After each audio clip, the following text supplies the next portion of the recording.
જેમ મેં આપને ગઈકાલે જણાવ્યું કે ઠાકોરજીને ભોગ અરોગાવતા હો ત્યારે, શ્રી ઠાકોરજીને આપ સ્નાન શ્રૃંગાર કરાવતા હો ત્યારે સમજો કે ઠાકોરજીને આપ 2 લોટીથી સ્નાન કરાવો છો. એમાં 1 લોટીથી સ્નાન કરાયું, પછી કોઈએ આપને બૂમ પાડી, આપ પ્રભુને ભીના અને અધૂરા છોડીને ને આપ એને મળવા ગયા, પછી પાછા આવીને પછી બીજી લોટીથી સ્નાન કરાવીને અંગવસ્ત્ર કરાવ્યા, એ વાત ખોટી. પ્રભુને ક્યારે આવી રીતે અધૂરા છોડીને જવાનું નહીં. અને પ્રભુને જ વિનંતી કરવી કે આવા સમયે ક્યારે પણ મને કોઈ લૌકિક આડે આવે નહીં, ત્યારે બધા જ લૌકિક પ્રતિબંધ પ્રભુ જ દૂર કરી દેશે, એવી કૃપા એ સદા કરે છે. તે છતાંય જો આપને એવું લાગે કે આપને લૌકિક પ્રતિબંધ નડે છે, તો આપ શ્રી સર્વોત્તમ સ્તોત્રનું પાઠ નિત્ય કરો. કારણ કે શ્રી સર્વોત્તમ સ્તોત્રના 3 ફલ છે. તદુક્તમપી દુર્બોધમ સુબોધમ સાધ્યથાર તથા, આ પહેલો ફલ છે. જે ભગવાનની લીલાઓ આપણને દર્શન થવામાં દુર્લભ છે, નથી મળતી, એ સુલભ થઈ જાય છે. ભગવત સાક્ષાત્કાર આપણને સુલભ થઈ જાય છે, આ પહેલો ફલ છે. એમાં જ તુલસી ઉપર જલ ગ્રહણ કરવાથી એ સખડીનું અન્નનું રૂપ લે છે, અને એનાથી એકલી તુલસી લેવાય નહીં, એની ઉપર જલ તો લેવું જ પડે. પ્રાચીન હવેલીઓમાં શ્રીનાથજીથી લઈને અમારા શ્રી મદન મોહનજી સપ્તમ નિધિ સુધી જ્યાં તુલસી પધરાવેલી હશે ને, ત્યાં ઠાકોરજીનું સ્નાનનું જલ પણ પધરાવેલું છે, જોડે જ, બંને સાથે જ હોય.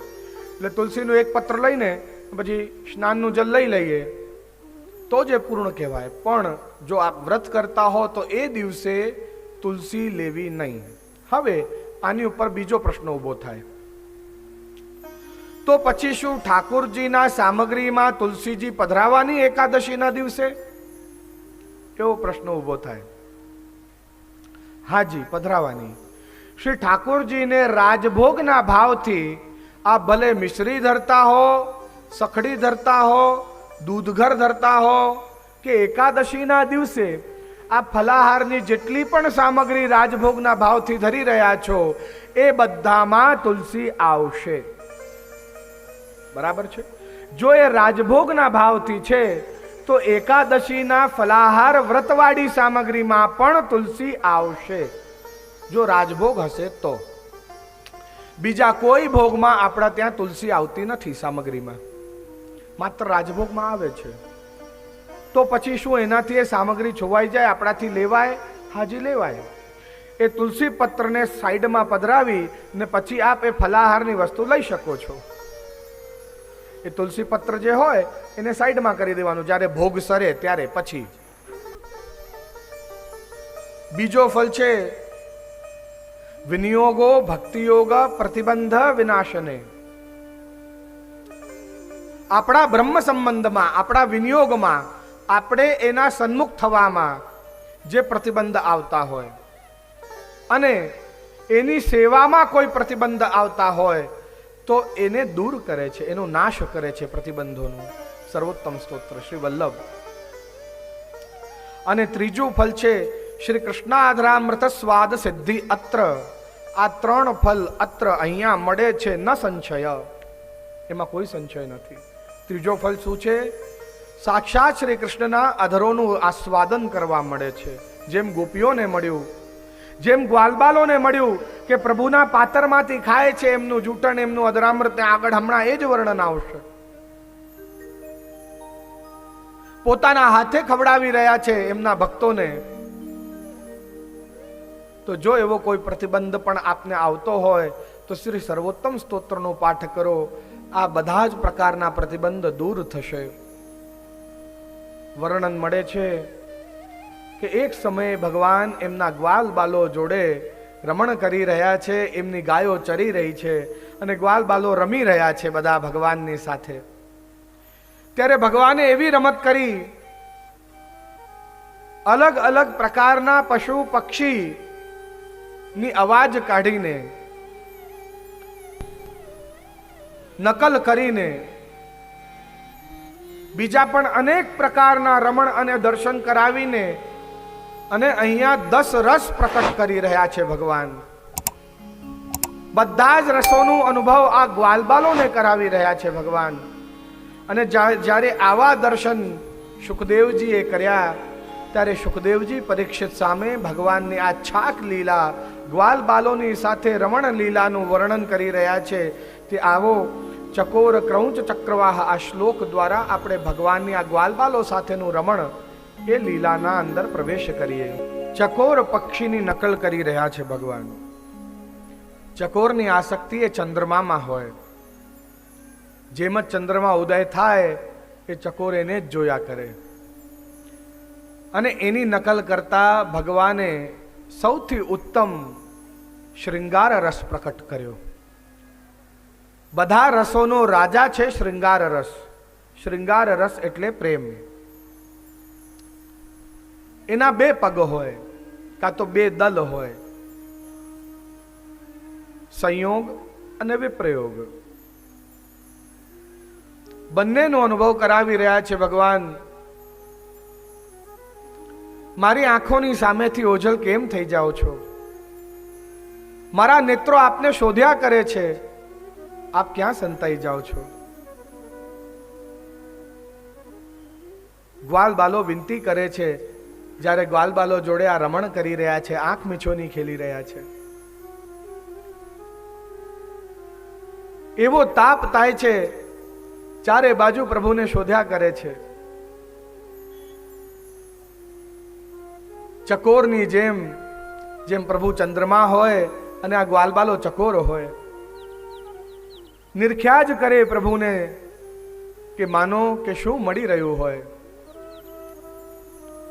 એ પ્રભુના આભામાંથી જે રસ જે વહી રહ્યું હોય, એમના તેજમાંથી એ રસ નેત્રો દ્વારા પાન કરી રહ્યા છે આ ગોપીઓ, આ ગ્વાલબાલો.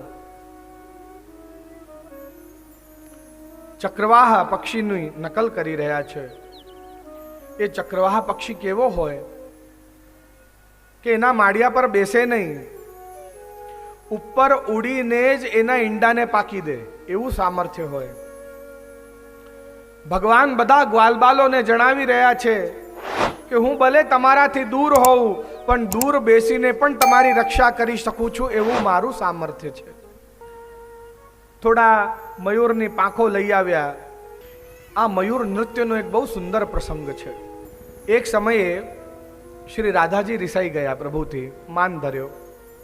પ્રભુ મયુર પાસે ગયા અને મયુરને કહેવા લાગ્યા કે હે મયુર, તું મને તારી જેમ નૃત્ય કરતા શીખવાડ, કારણ કે શ્રી રાધાજીને તારો નૃત્ય ખૂબ જ ગમે છે.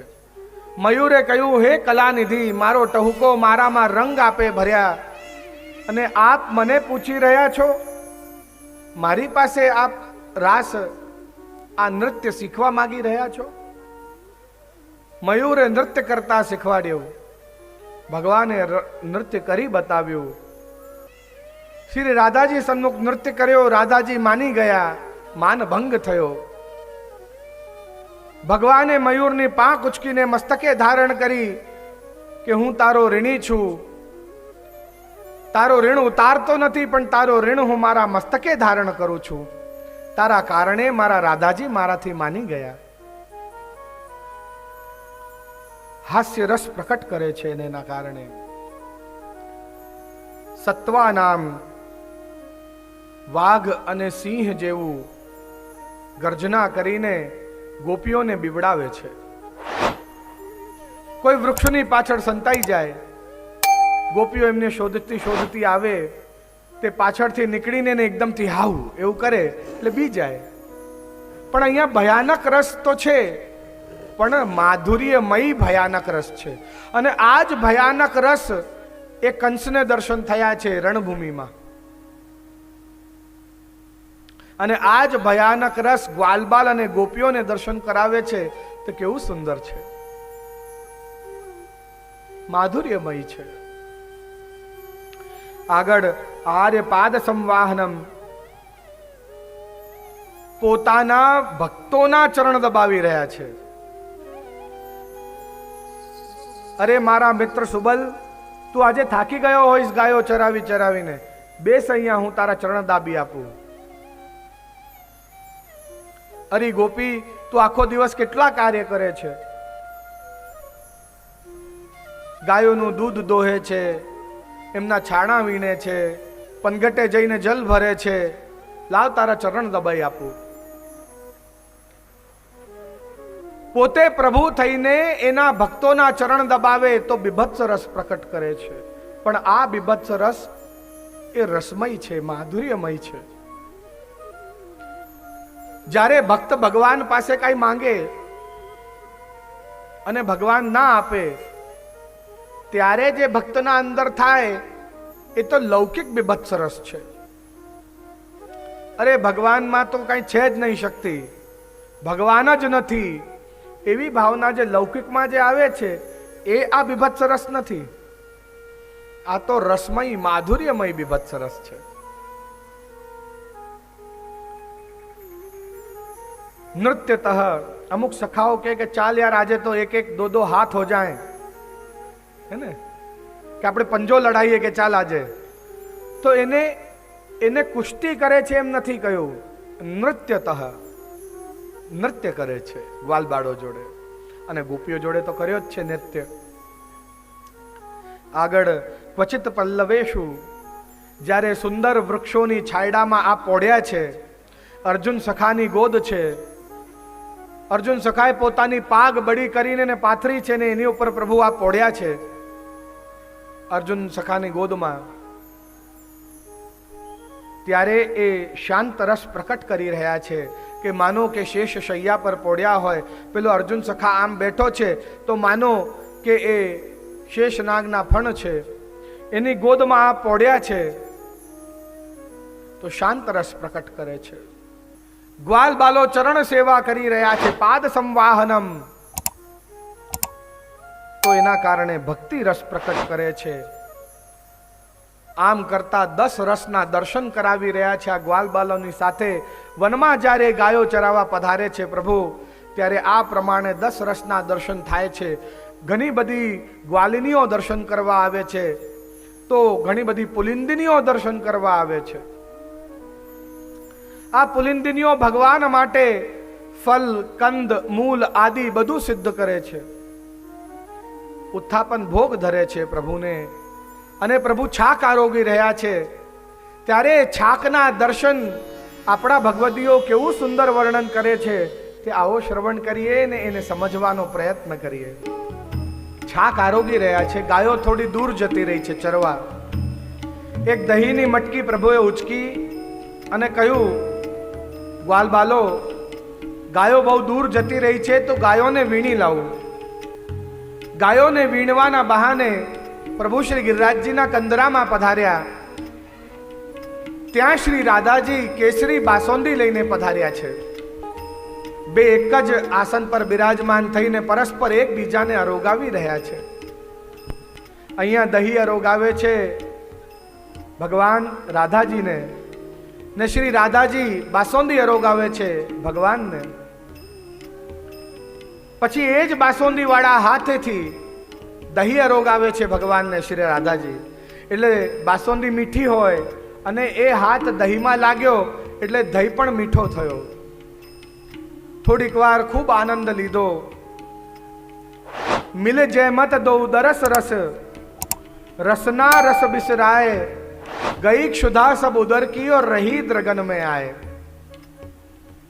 બંને સામ સામે બેસીને અને એકબીજાને નિરખતા જ જાય છે. મિલે જયમત દો દરસ રસ, દર્શનના રસને જ જમી રહ્યા છે. એનાથી જ હૃદય ભરાઈ રહ્યું છે. હવે રસનાનું રસ કોઈ પ્રકારની બાધા કરતો નથી. પેટની ભૂખ તો બધી મટી ગઈ, પણ નેત્રોની ભૂખ મટતી નથી. જોયા જ કરે છે, જોયા જ કરે છે. ભગવાને કહ્યું કે હવે મારે જવું પડશે, નકર આ ગ્વાલબાલાઓ છે ને બધા બહુ ચતુર છે, એમને શંકા થશે.